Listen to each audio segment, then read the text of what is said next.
Hey everyone, it's Movie Lover 120 here, and I'm here with a movie review for a film that actually came out last week. I meant to see it last week, but I didn't really get to do that, but I actually kind of wanted to check this movie out. It came out last week, didn't really get to see it last week, so I ended up waiting, and well, we finally saw it last night, and say this, I'll give you a hint. It's for a film based off a Disneyland theme park ride. No, not Pirates of the Caribbean and not Tomorrowland. This is a film that those movies didn't come out last week. Those movies came out years ago. And it's not Haunted Mansion either, but Haunted Mansion was horrible. And, yeah, the movie is actually called Jungle Cruise. So, yeah. I actually went and saw Jungle Cruise last night, and I gotta say, it was okay, really. Nothing really too special, but it's decent. It's not terrible, but it's not really good either. Here's what the film's about, though. Well, Dr. Lily Hunton, who's played by Emily Blunt, enlists the aids of wisecracking skipper Frank Wolf, played by Dwayne Johnson, to take her down to the Amazon in his ramshackle boat. Together, they search for an ancient tree that holds the power to heal. A discovery that will change the future of medicine. So yeah, that's what the film's about. So, I'm sure all of you probably remember that Disneyland ride, the Jungle Cruise, where you get on this safari-like boat. This skipper takes you down this river stream filled with a bunch of dangerous jungle animals, headhunters. Those animatronic animals, you know, that ride? Yeah. It's based off that ride. I remember going to Disneyland around 2005 when I was about 6 or 7 years old. And I went on that ride. And I actually really enjoyed it. I remember going on quite a few times. It's that ride right beside Indiana Jones. Yeah. It was a pretty cool, fun ride. I will say that. So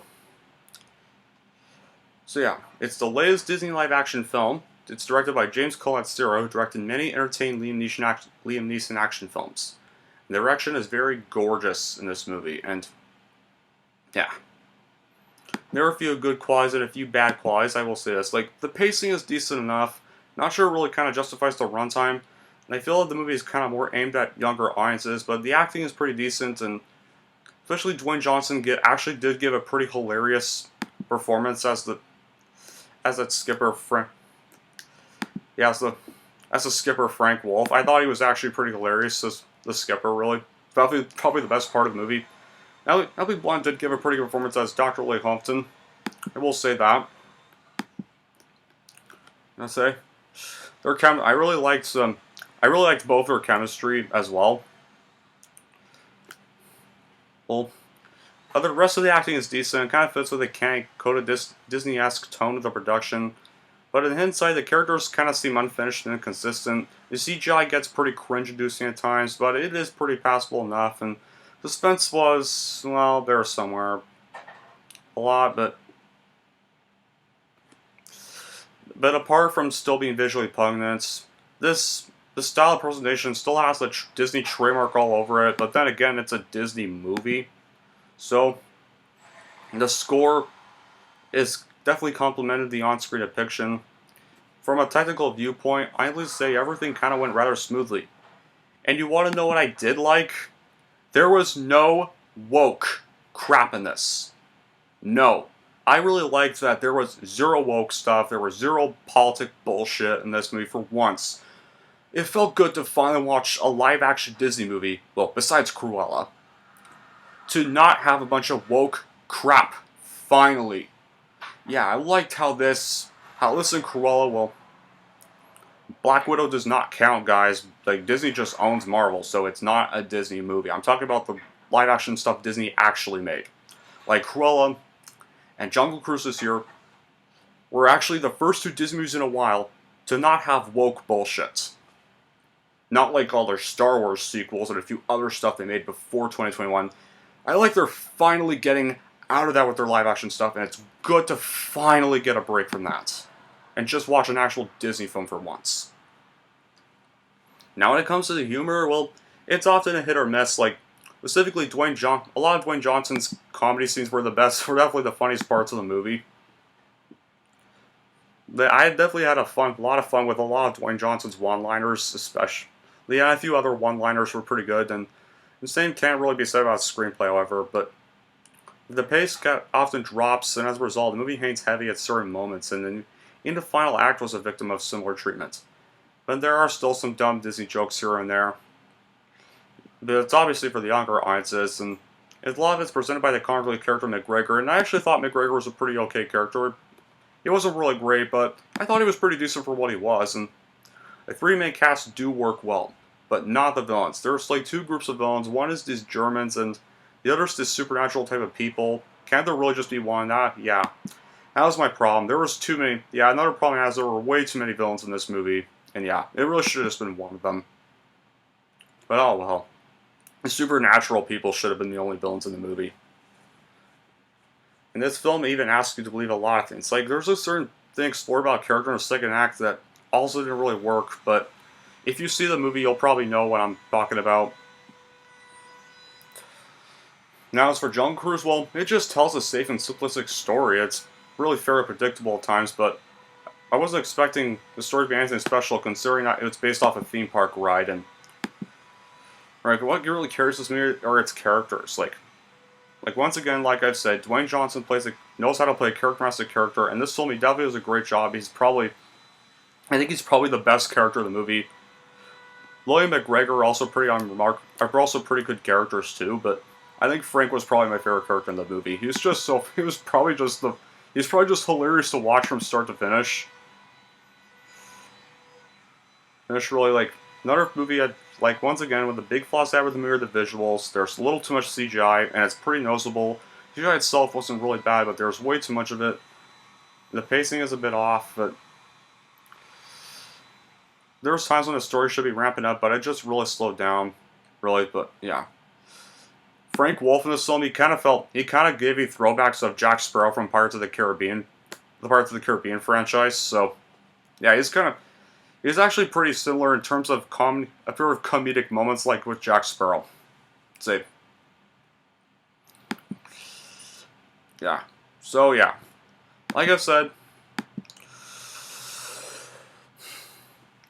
it's not a terrible movie per se, but it's not a really good movie. It doesn't really feel like anything new, and it kind of feels worn out in the regard, but yeah, it kind of seems like The Rock's been in several thousand jungle adventure flicks with the Jumanji films at this rate. It all seems to just fuse together to one big lump, but I can look over the lump part, but yeah. So, Jungle Cruise has good acting, good comedy moments, no woke crap, for once, but also has bad CGI and bad villains and a predictable story. So yeah, in the end, Jungle Cruise is just an okay movie. It's not terrible. It's not as terrible as I thought it would be. Thank God. It's so much better to watch than other crap Disney-themed ride movies like Haunted Mansion and Tomorrowland, which were so awful, but it's not as good as like the original Pirates of the Caribbean trilogy, but I'd say it's fourth best behind those three. So yeah. This was a pretty decent watch, so if you're interested in checking out this movie, I'd stream it, really. Although I would probably still watch it in theaters anyway, because on Disney Plus you have to pay $30 to watch this movie, and I just watch it in theaters for a cheaper price, and pay a scandalous ripoff just to do that.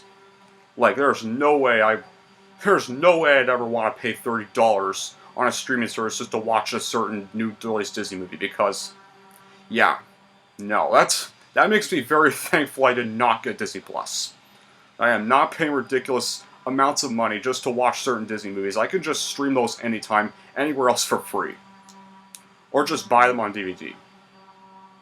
So yeah. So all in the end, I think it's still worth a watch, really. And here's how I'm just going to rank it. I am going to give Jungle Cruise a 6 out of 10.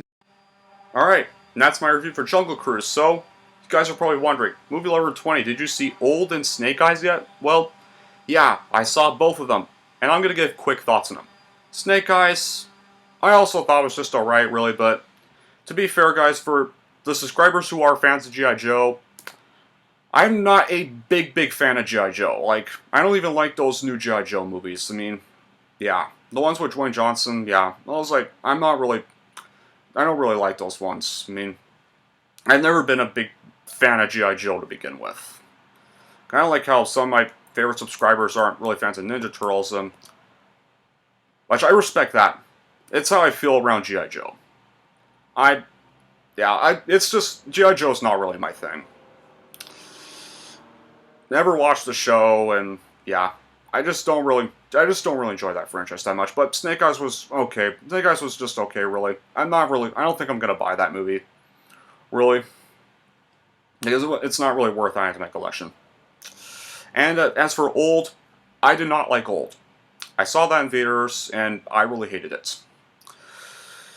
Yeah, it's that new film from M. Night Shyamalan. Yeah, for the horror subscribers, I did go see that M. Night Shyamalan old movie called Old, and I thought it was terrible. I'm gonna say that. So yeah, I'd skip Old. It's just another boring M. Night Shyamalan movie. And I guess if you're a big fan of G.I. Joe, then maybe check out Snake Eyes. So yeah, Snake Eyes I'd also give a 6 out of 10. Same score I give Jungle Cruise. And Old I'd give a 4 out of 10. Those are my thoughts on those movies. But anyway, that'll be it for this review. Thank you all for watching, and if you like this and want to see more, and don't forget to like, subscribe to Movie Lover 120.